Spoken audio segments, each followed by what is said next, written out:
I'm Josh with Valhalla, and today we're going to go over a couple of case studies. We've provided you the opportunity where you can go ahead and print out your own or download it and follow along with us. If you'd like to do that, go on ahead. Otherwise, we'll get started. So the first case study that we're going over is going to be a 45-year-old female. She had a concussion 3 months prior to baseline. If you're looking at what her symptoms were, she was reporting dizziness, vision, fatigue, and a host of cognitive symptoms. Shows marked improvement across the board. Now that I've read exactly what the top of the page says, let me get into it with you. You'll see this is our cognitive testing right here. This is our before, this is our after. If you look, you'll see that you're starting to have very low, average, and above, but not a lot in the green.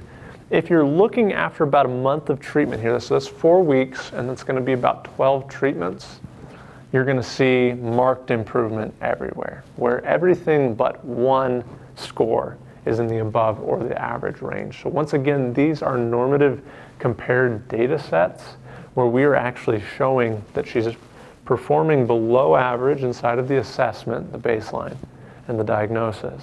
And then after a month of treatment, she is showing above average and average performance in all these things. Her reaction time was the one thing that was the outlier. And that could have been for a couple of reasons. If you look here below, you'll start to see our balance. We do what's called a fall risk assessment, which is what you see right here.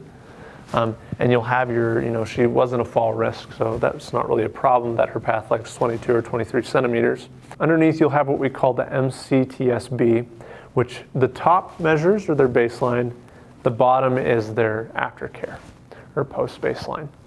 And what you'll see here is we're measuring actually length of centimeters while they stand on a balance plate and they try to stay as still as possible.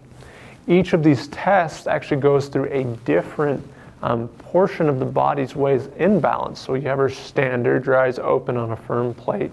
You'll measure your proprioceptive, so the feeling that you have with your eyes closed in a firm plate.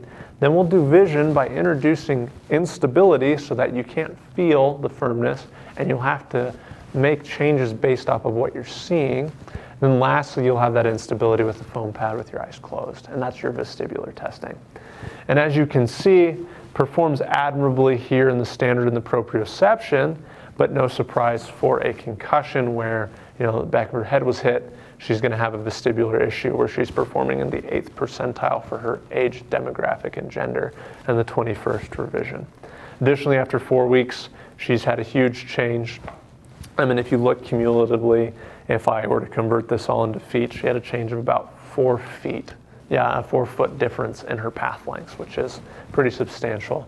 So with this is our eye tracking report that we give you. She's doing well in eye tracking, okay? Her cumulative score is putting her in the upper 75 percentile of people. Now, what you're looking at when it happens to an eye exam with concussion is you have your pursuits as they go in circular directions. You're looking for any sort of outliers that are pushing off, any sort of non-unified movement between the eyes.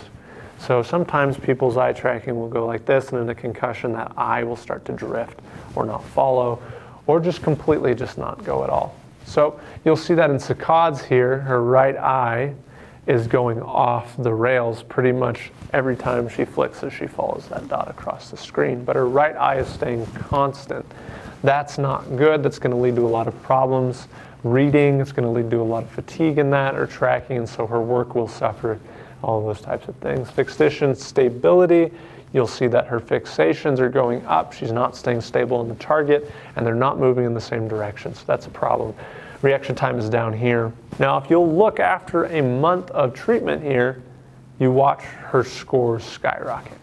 So she was doing well in pursuit. She was in the green. It's the 96th percentile.